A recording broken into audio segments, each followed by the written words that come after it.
Hello everyone, welcome to the webinar. Today we will discuss the second section of the fractions unit.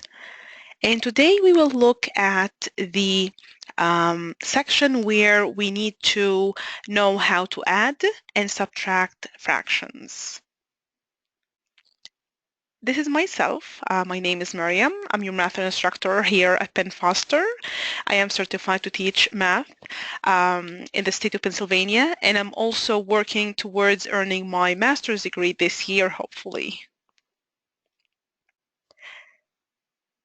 In this webinar, we will discuss that second section of the fractions unit of General Math 1.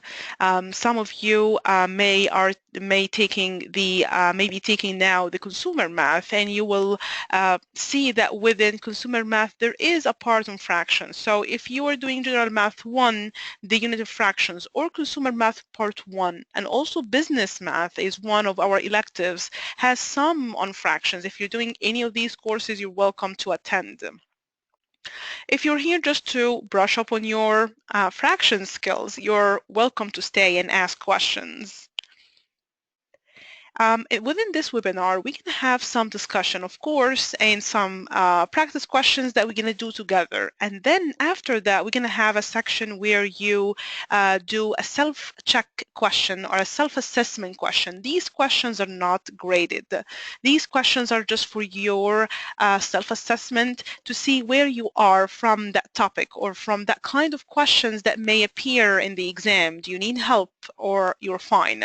So please participate in those questions. Your questions are welcome. Please keep them relevant to the topics that we discuss here in this presentation. And the raise your hand feature is not enabled in our webinars. So if you have a question and you really want to share that, you want to ask that question, you want to type your question in the questions box, and I'll be able to see the question and who asked the question. If the question is relevant to what we are discussing at the moment, I'll be happy to answer that right away. If it's a general question about the course, then I'll answer that at the end of the webinar. All registrants of the webinar will receive a recording of this webinar.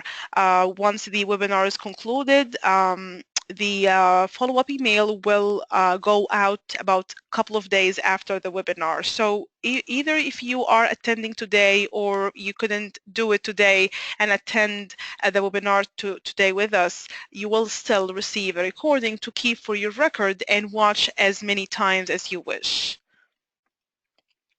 Today we will look at how can we add fractions, and we know that the most difficult thing in adding and subtracting fractions is when you are adding unlike fractions. How can we find that common denominator? We will look at a bunch of different questions where you have to add or subtract mixed numbers, whole numbers, fractions with improper fractions, unlike fractions. We're going to look at all of the possible kind of questions that you may see within your unit or exam.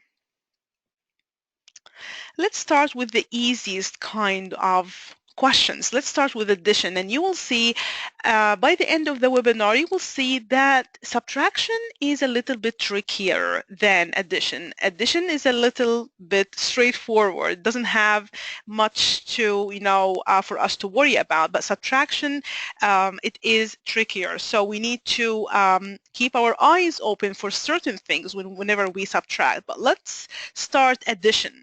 How do we add two fractions like number A, 24 over 150 plus 11 over 150? We notice that the denominators of both fractions are the same, 150 and 150. In this case, and this is the easiest kind of questions, we just gonna go ahead and add the numerators 24 plus 11, and that will give you 35 on the top. And in the bottom, we are not going to add 150 and 150, and we write a 300 here. We are just going to keep the common denominator as is. So what we did here in this question is, since we have common denominators, then just right away add the numerators. Now this answer, 35 over 150, is a right answer, but it's not in simplest form. And it's not in simplest form because there exist common factors between the top number, 35, and the bottom number, 150. We need to eliminate those common factors. And this process that we are speaking about now is calling simplifying fractions. In webinar 1, we went into some examples on how to simplify fractions. Now, what is the common factor between 35 and 150? Well, I mean, we can go the manual way and list all of the factors of 35 and all of the factors, which is a lot, for 150, and then look at the common ones. We can do that. It's going to just take a lot of time. Another way, like a shortcut, is to look at the two numbers. And one of the number rules that we know about is, if you have two numbers, one ends with a 5 and the other one ends with a 0, then one common factor we're sure about between these two numbers is 5. Eliminate the 5 by dividing over the 5 and divide. So 35 over 5 will give you 7 on the top.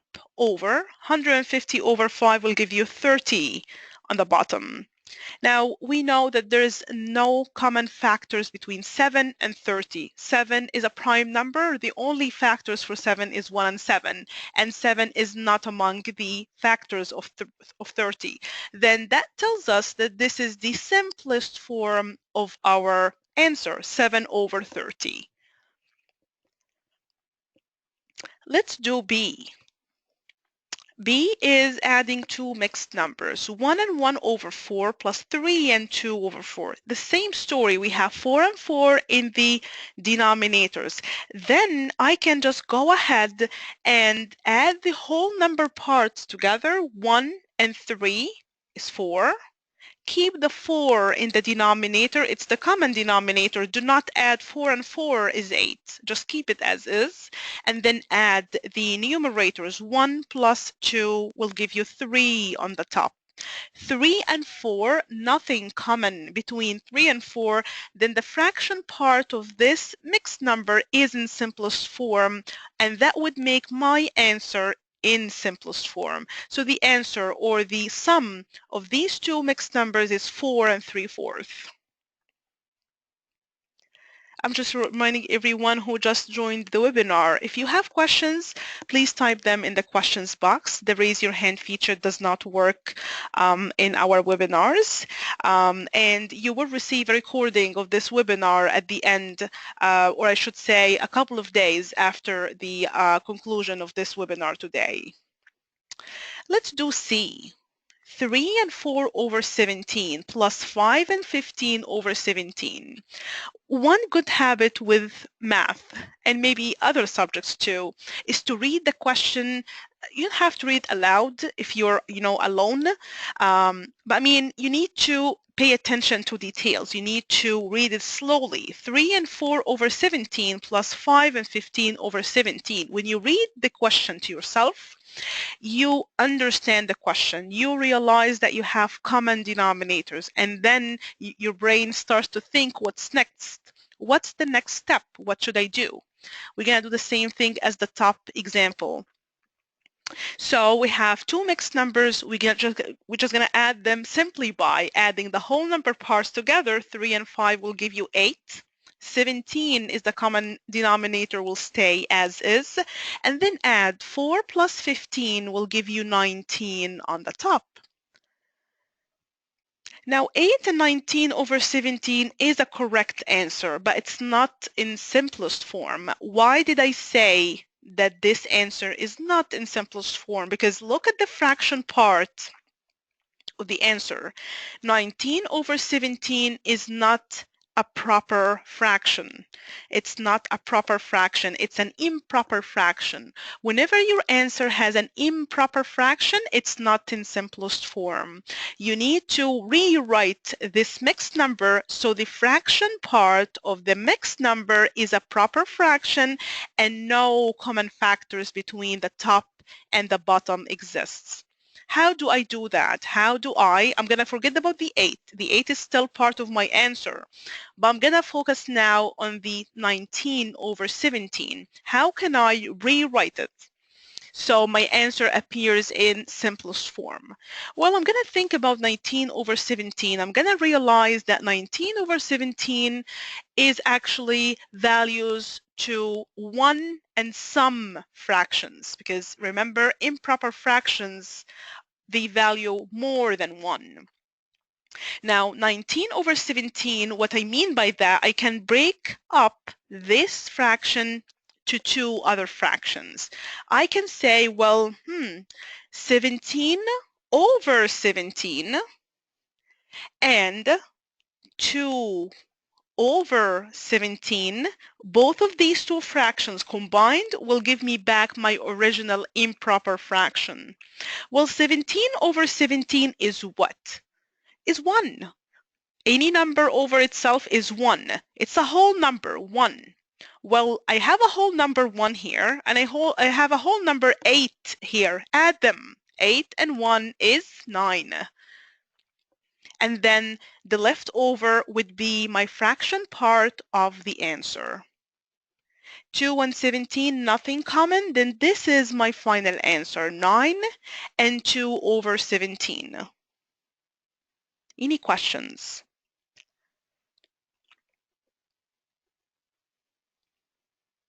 Okay, let's do the last example.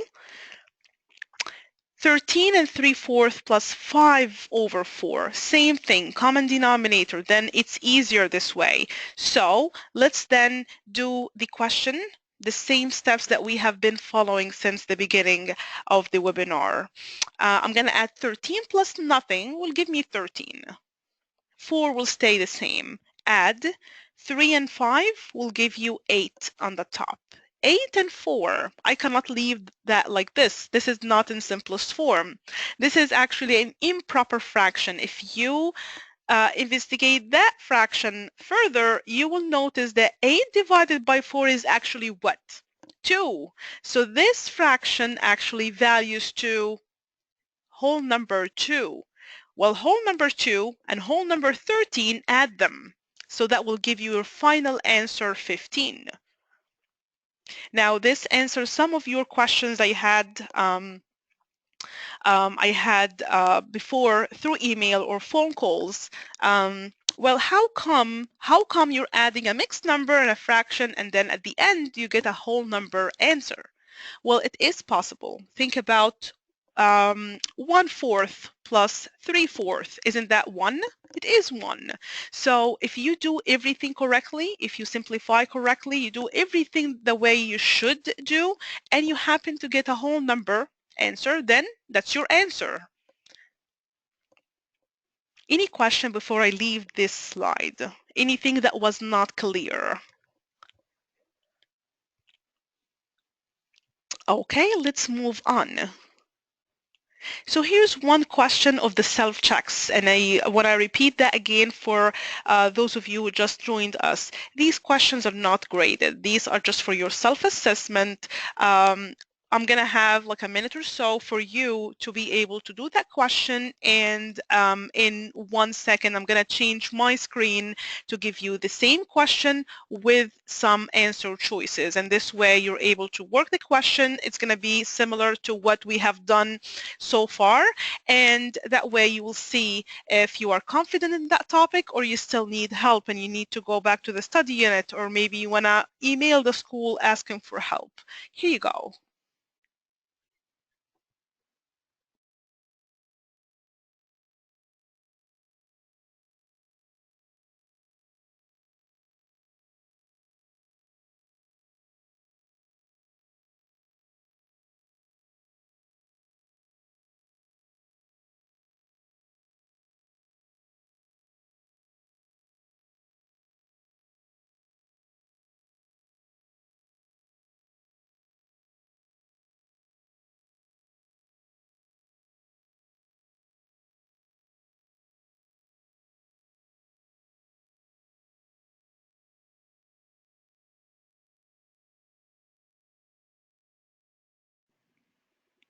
Okay, for those questions, I'm just going to share my final answer. Whenever you get the recording, you can pause the recording and work on the problem slowly if you did not get the same answer. The final answer, the simplest form of the answer is 4 and 1 over 5. Of course, if you really need to see one of these questions where I'm just only sharing my final answer, you can type in your request in the questions box and I can go back and do that question so everybody is able to see this question.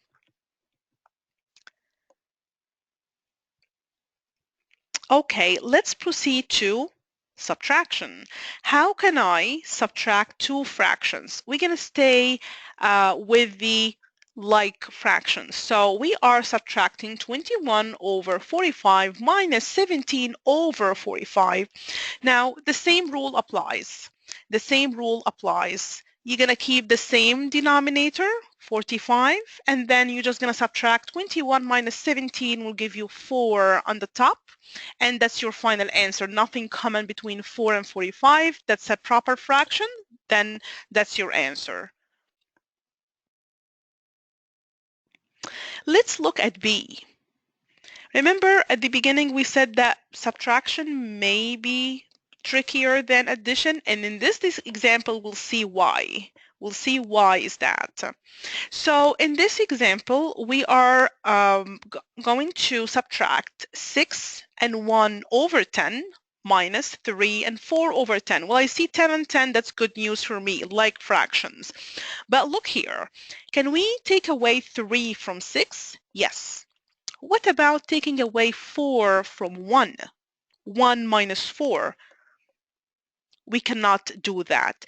In this situation, when you are having common denominators, your numerators you cannot perform the subtraction on, then you know right away that this is a borrowing problem. So you need to borrow. In this question, we need to borrow. How? How can we borrow? Now, to borrow, we need to look at the first mixed number. The first mixed number has 6 and 1 over 10. Now, my problem is that the 1 is smaller than the 4. So I'm going to rewrite this mixed number so I have a number here on the first mixed number on the numerator that's greater than 4. But still, the problem will be the same, equivalent, nothing changed. It just the looks of the problem will change. Let's do that. Step 1, I'm going to borrow 1 from 6. 6 will no longer be 6, it will become a 5 because it gave us 1. What am I going to do with that 1 that I borrowed from the 6? Well, I'm going to rewrite my question like this, 5, because the 6 became 5. Now, the fraction part of the first mixed number has two parts. One is the one I borrowed. I can represent that 1 in terms of 10 over 10. Isn't that 10 over 10 is a 1? Yes, this is the 1 I just borrowed from the 6. Plus, I have the original fraction in my mixed number. I cannot ignore that, 1 over 10. And then I'm still subtracting minus 3, 4 over 10. Okay, I'm not done yet. I need to simplify further, clean it up. I still gonna have my 5. Well, 10 over 10 plus 1 over 10, it's addition. Follow the addition rules. Same denominators, then keep the denominator the same and add the numerators, 11. And still subtract minus 3 and 4 over 10. Now, look at here. Did we solve the problem? Can I take 3 away from 5? Yes. Can I take 4 away from 11? Yes. Now I can perform my subtraction. So I'm going to subtract the whole numbers. 5 minus 3 will give you 2. 10 will stay in the denominator. 11 minus 4 will give you 7.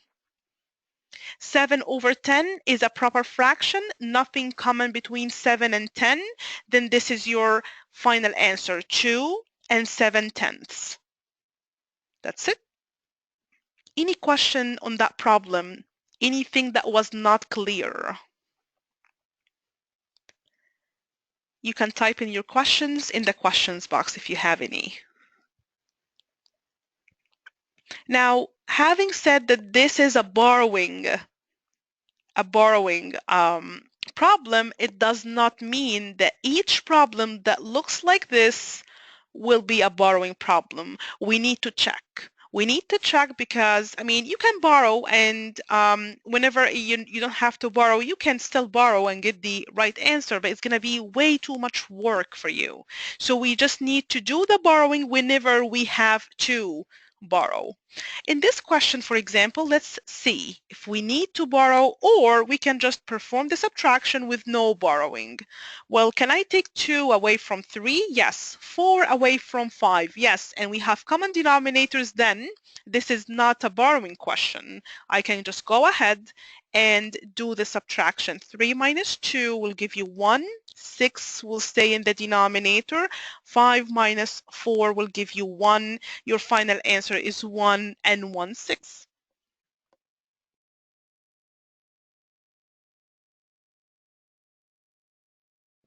Any question? Those bubbles I have in my slides, they will summarize the rules for each kind of question. So for example, for the subtractions, we're having common denominators. In red, I have check if we need to borrow. And then this is going to be our step number 1. Step number 2, subtract. And then simplify if you need, and so on. So for each bunch of questions, I'm going to have this bubble with a summary of the rules. You can have these handy by writing them on your notebook if you keep one for this unit, for example. So if you are working on the practice questions, you don't have to go back and forth in your study unit to look up, a rule. How did we do that? You can keep them handy this way. Let's do one self-check on that kind of problems. We are trying to subtract 10 and 3/5 minus 2 and 4/5. What should we do? Since it's a subtraction problem, we may have to borrow.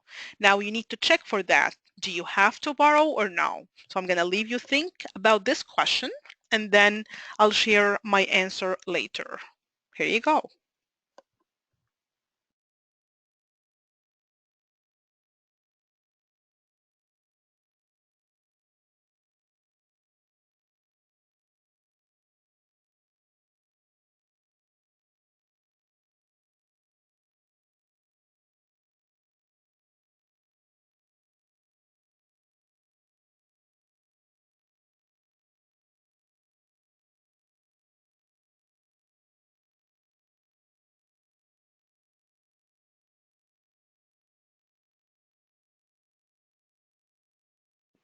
Okay, let me share my answer and let me know if you need to see that problem.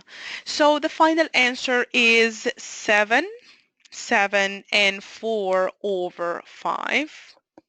And I think all of you had that correct. Good job. Okay, let's move on to the next slide. What about if we are adding 2 fractions with different denominators? We're adding unlike fractions. What should we do? Okay, so obviously we're not going to add 1 plus 3 is 4 and 3 plus 5 is 8. We're not going to do that. We need to find a common denominator for both fractions. We need to find a number that we can get to by multiplying 3 times a factor, so we get to that number, and 5 times maybe a different factor, but that will get us to the same number. Okay, let me demonstrate that in the problem that we have. 3 and 5, I'm thinking about 15. And why did I pick 15? Because 3 times a factor, which is 5, will get me to 15. And 5 times 3 will get me to the same number, 15, which is now is our common denominator. Now, to explain that more, what about 12? Can I pick 12 as a common denominator? Let's check.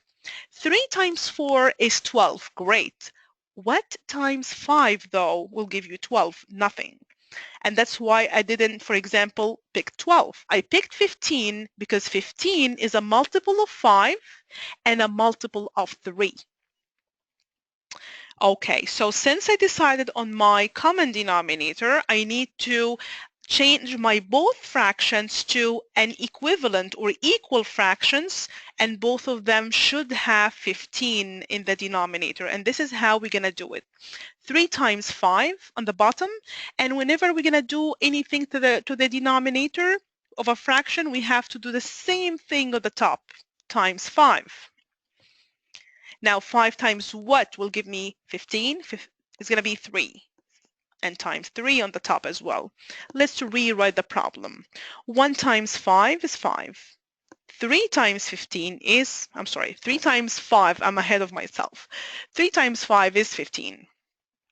Plus 3 times 3 is 9. And then I have 15 on the bottom, and this was my goal. Our goal is to have common denominators in both fractions. Now, this problem looks like the problems with addition that we had done previously in this webinar. So in this case, just add the numerators and keep the denominator as is. 5 plus 9 will give you 14 on the top. On the bottom, that will give you just 15, because we're just going to keep the denominator. 14 and 15, nothing common between them. This is your final answer. And that's it. Let's look at problem B. 7 over 12 plus 23 over 24. What should be our common denominator? What do you think? Is it going to be, 12? Well, in that case, I need to divide 24 over 2 and then divide 23 over 2. That will get me to a road that I'd want to go there. It's going to give me decimals over fractions. It's going to be a mess. So 12 definitely is not our common denominator. What else I can think of? Well, 24 can be our common denominator. It is one of the denominators of the fractions I have in my problem, but it can be used as a common denominator as well, since 24 is a multiple of 12. So this is half of the work I have to do. So 12 times 2 will give me 24, and 7 times 2 will give me the new numerator. So let's rewrite the problem. 14 over 24. I'm not going to change the second fraction because already I have 24. Why should I do more work? Keep it as is. That's it. I have 24, 24, and then I can just apply the rule. Keep the 24 in the denominator and then add the numerator and then simplify if needed. So 14 plus 23 will give you 37 on the top. 37 over 24 is not a proper fraction. It's an improper fraction. In this case, I need to represent this improper fraction in terms of a mixed number. In webinar 1, we looked at how. So we asked ourselves, how many times 24 goes into 37? It's once. So 1 would be the whole number part of the mixed number. 24 will stay as is, and then we need to figure out the remainder, the numerator. We did that by multiplying. 1 times 24 gave you 24. 37 minus 24 will give you 13 on the top. 13 and 24, nothing common. This is your final answer.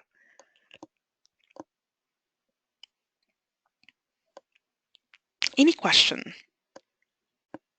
Anything that was not clear, or anything they expected me to say in that slide but I did not say?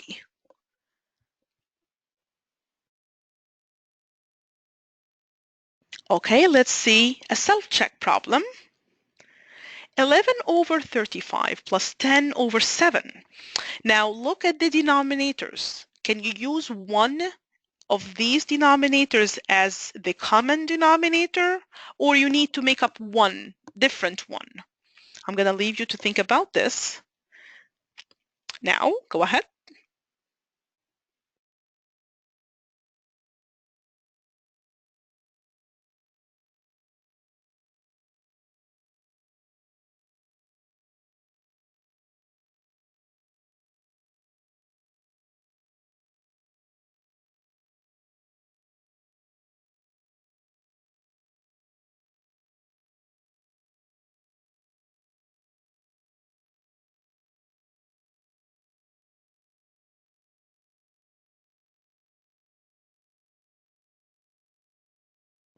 Okay, let me share my final answer. And the final answer is 126 over 35. The answer that you guys picked, which is 50 over 35, actually is the equal fraction to this. So I guess that you decided that 35 would be the common denominator. So you multiply times 5 and then multiply times 5. So this fraction is 50 over 35. But this is not the answer. This is just part of the problem. So the answer is 126 over 35.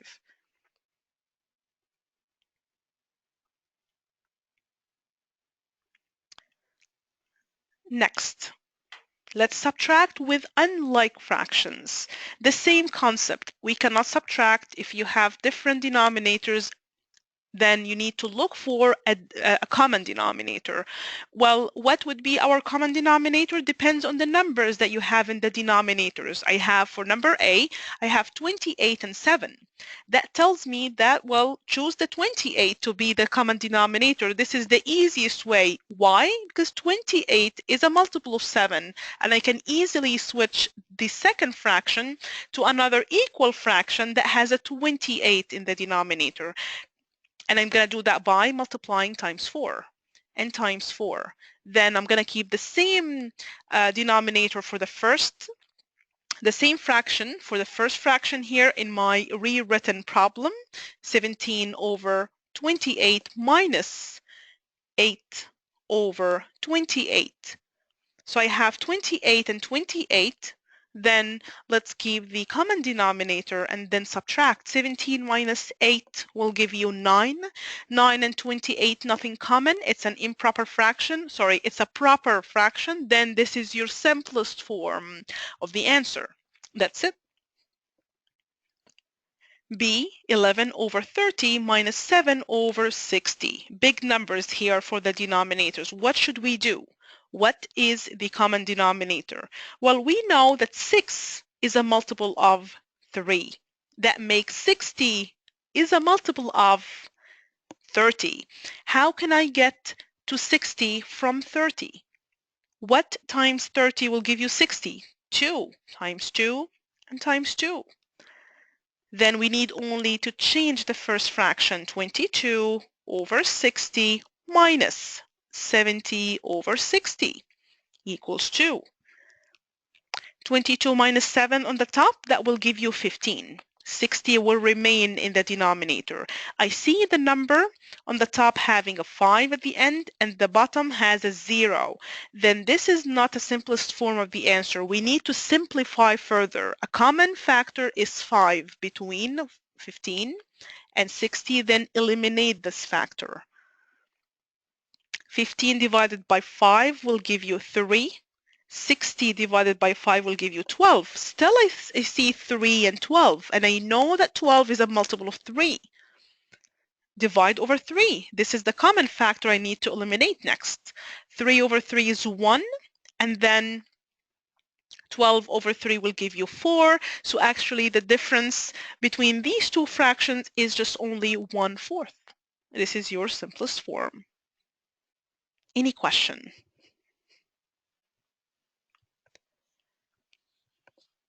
Okay, let's have a self-check. 5 over 6 minus 2 over 9. Now, that's a little bit different with the numbers that we have in the denominator. 9 is not a multiple of 6, and 6 is not a multiple of 9. What would be the common denominator that we need to use or choose to be able to do the subtractions? So I'm gonna put up the question. Here you go.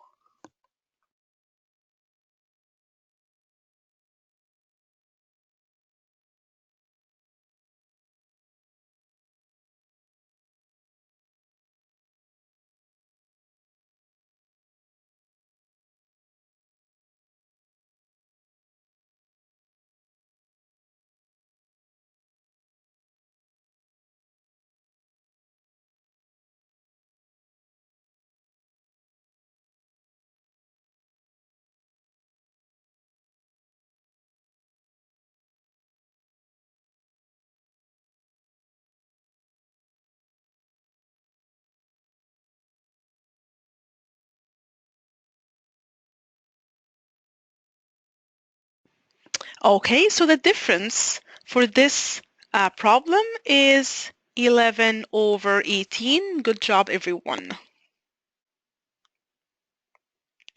Okay, next. What about adding two mixed numbers where the fraction parts having different denominators? Well, the same thing. We need to find a common denominator. We're going to look at the numbers that we have in both denominators, and this is how we're going to decide on it. So let's do that. So we're going to have here 3 and a 7. 3 is not a multiple of 7, and 7 is not a multiple of 3. Then there should be another denominator that we're going to think about to be the common one. So I can just multiply 3 times 7 and 1 times 7. And 7 times 3 and 5 times 3. And why did I do that? Because the number I have in mind is 21. 21 is a multiple of 3, and also 21 is a multiple of 7. Notice that I did not multiply the 7 times the 1 or the 3 times the 3. I'm just changing the fraction parts. So let's rewrite the problem. 1 and 7 over 21 plus 3 and 15 over 21 equals 2. So this problem looks similar to us. Two mixed numbers, common denominators, then add the whole number parts. 1 and 3 is 4. Keep the denominator 21 and then add the numerators. 7 and 15 is 22. Now, 4 and 22 over 21 is a correct answer, but it's not in simplest form because the fraction part is an improper fraction. I need to break this down, this fraction part, break it down to two other fractions. I can think of this fraction as 21 over 21, which is 1. And the leftover 22 minus 21 will give us 1 over 21. So this will make up a 1. Add this 1 to the 4. That will give you 5. And then the fraction part of the answer will be 1 over 21. And this is your answer. Any question?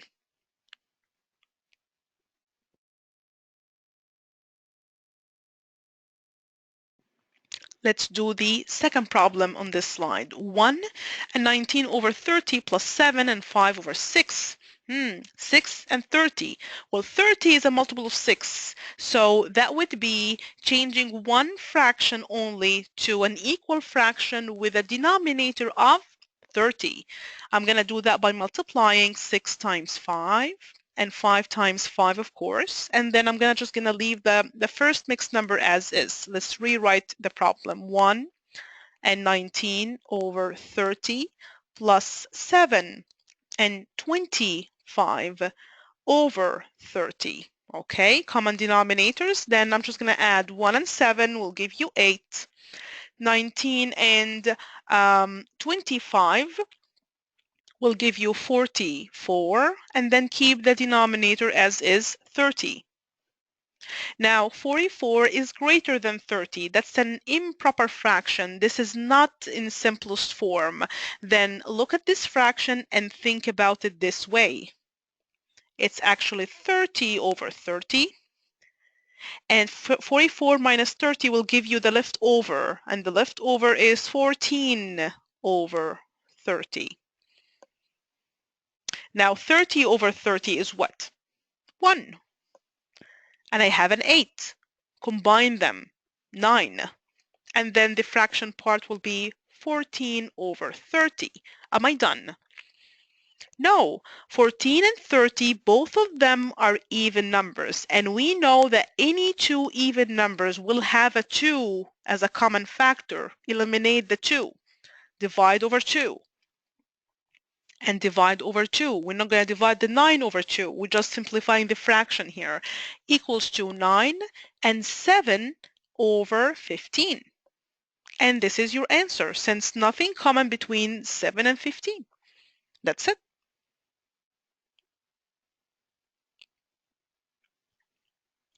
Let's look at a self-check problem.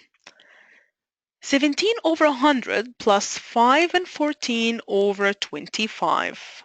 Unlike fractions, what should we do? So I'm going to leave you to think about that here.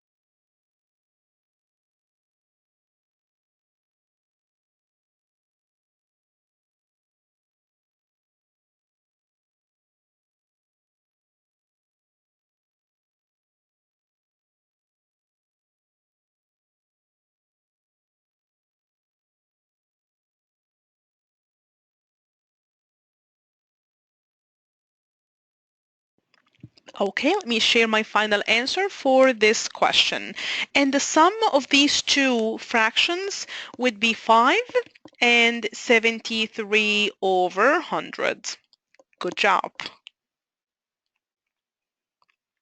Okay, let's look at the next bunch of questions. Subtraction. And remember, subtraction is a little bit trickier than addition for the fact that we may have to borrow. Okay, so let's do the first problem. 5 and 9 over 14 minus 1 and half. What should I do? Now, the first step, I need to not to check if I have to borrow or not. The first step has to be to find the common denominator and rewrite my problem with the new common denominator. So I'm not going to say, 9 minus 1 works and 5 minus 1 works. I'm not going to bother about the borrowing method. But we need first to do the denominators. 14 is a multiple of 2. That makes my life easier. Then 2 times 7 will give me the common denominator 14. Do the same thing on the top. Rewrite the problem. 5 and 9 over 14 minus 1 and 7 over 14 equals 2. Now I check. Do I need to borrow or I'm fine? 7 away from 9? Yes. 1 away from 5? Yes. Go ahead. Then 5 minus 1 will give you 4. 14 will stay the same. And then 9 minus 7 will give you 2. 2 and 14, even numbers, this is not the simplest form. Eliminate the 2, because 2 and 14 is even numbers, then 2 is a common factor. Eliminate the 2, eliminate the 2, rewrite your answer 4 and 1 over 7, and this is your final answer. Let's look at B. Now, with B, the wrong thing to do is saying, 14 away from 13, 4 away from 13 would work, so I'm not going to borrow. Let's see then if we find the common denominator and rewrite our problem with the common denominator. Are we still gonna we're not gonna borrow, or we will have then to borrow because we're gonna discover that we have 2. And this is why I said we need to find the common denominator first, rewrite the problem, and then check for the borrowing. Let's do that. So 20 and 5, 20 is a multiple of 5. Then I can get to 20 by simply multiplying 5 times 4, and then I'll have to do the same thing on the top. Okay, well, rewrite the problem then. 10 and 13 over 20 minus 16 over 20. Check for the borrowing. 16 away from 13? No, we cannot do that. Even though in the original problem, you didn't see any problem with that. But really, we need to check for yes borrowing or no borrowing in this step whenever you have common denominators. Okay, well, we have to borrow then. Then this is a borrowing problem. And to remind you, how did we do that? We borrowed 1 from the whole number of the first mixed number.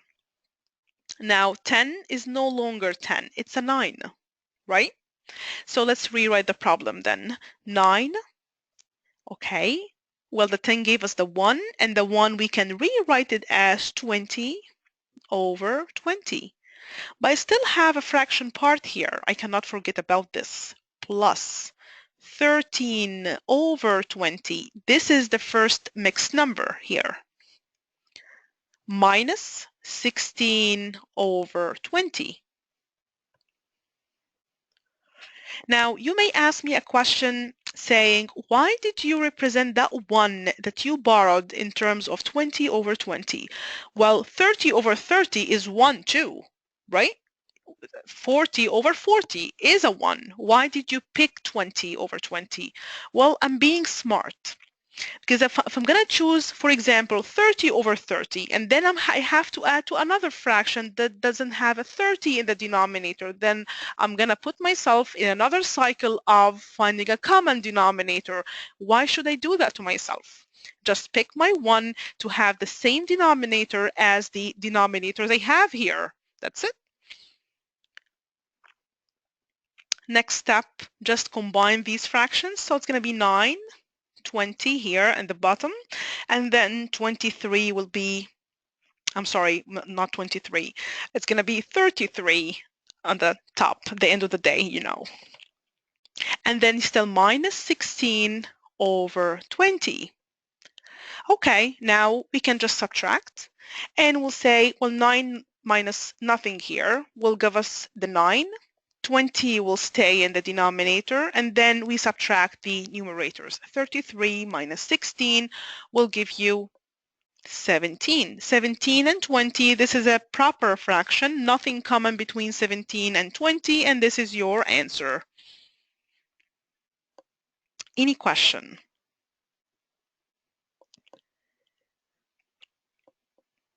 Okay, let's do one problem. 24 and 7 over 15 minus 2 and 2/3. What should we do? Are we going to borrow? Or is it right to ask the question now? Or we need to do something else before we figure out borrowing or no borrowing? I'm going to leave you to figure it out yourself. And here's the question.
Okay, let me share my answer for this problem.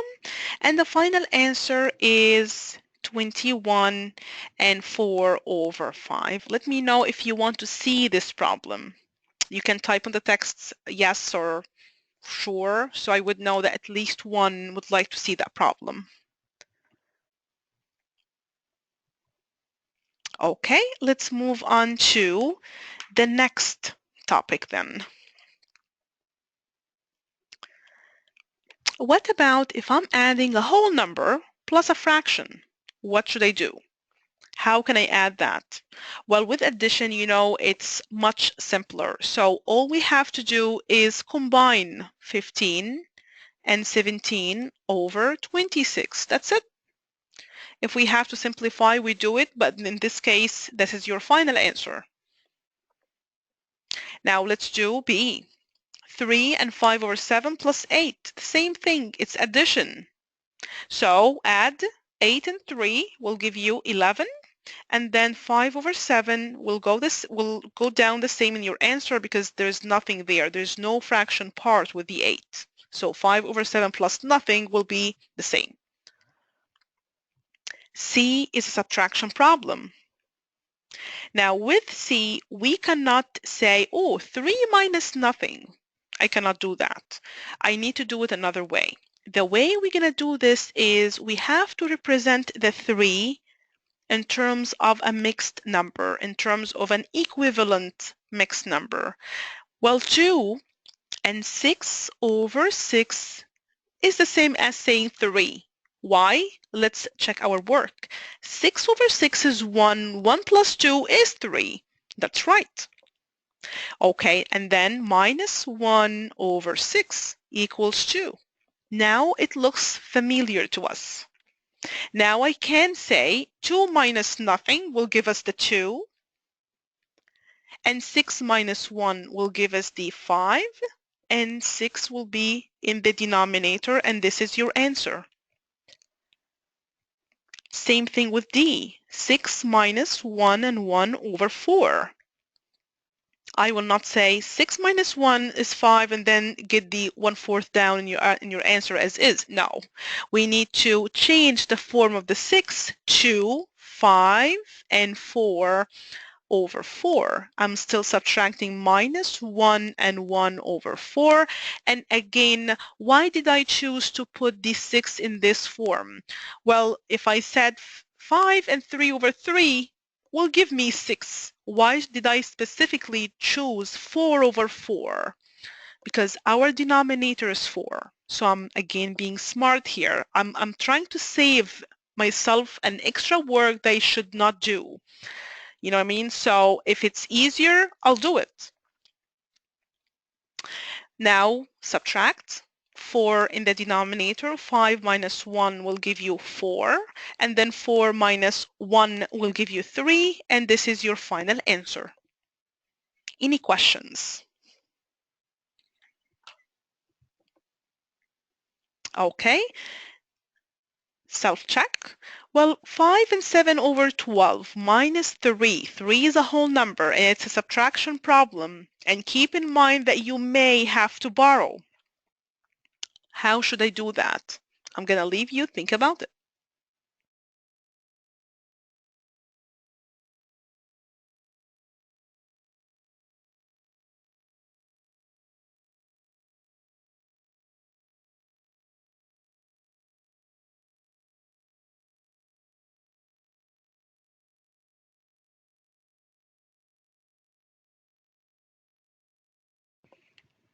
And my answer is the same as yours. Good job.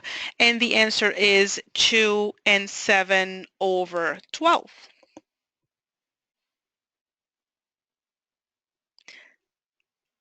And that's it with my math part of the webinar. Now we learned how to find common denominators whenever we're adding or subtracting fractions. We learned that subtraction may be tricky sometimes because we need to consider that we may have to borrow, and we learned how to check on this on the right time, on the right step. And we also learned that we have to simplify our answers. So if you are adding two fractions and your answer is correct, but it's not in simplest form, I'm talking in the exam, for example, and you keep looking for your answer within the answer choices given. You're sure that your answer is right, and it is right, but the given choices, the correct answer within the given choices in our multiple choice exams will represent the correct answer in the simplest form. So make sure you simplify your answers.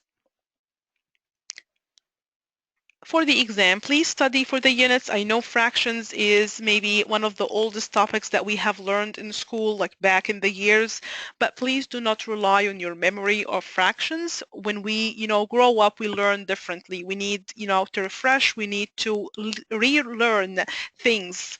So read your study units, read the examples, keep a notebook for yourself, do the self-checks, or sometimes it may be called practice questions within your unit. And we provide the answer keys for those questions. So you are able again to assess yourself and see how you are doing in specific topics. So whenever you're done working out the problems within your unit, go to the answer keys and look up the answers. Some of you will have a link to the answer key if you have the self-check. So after each group of each self-check questions, you will have a link that will lead you to the answers. Or you may have a document, a separate document. It's a PDF file that's labeled a closer look answer key supplement. Download that supplement. It will have all the answer keys of all of the practice questions within all of the units of the course. So this way you are able to assess yourself.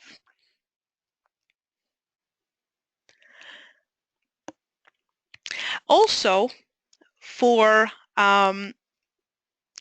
this course, if you need help, you are able to call the school. You're able to email the instructor through the help center. Also, you are able to watch the videos that we have for fractions. Some of them are short and some of them are actual webinars that were recorded in the past, so you're able to watch these. KhanAcademy.org is a valuable source that you are able to use for free. YouTube, you can search by topic. How do I add fractions? How do I multiply fractions? And so on. Any questions? Any general questions, even if you have them, I'll be happy to try to answer.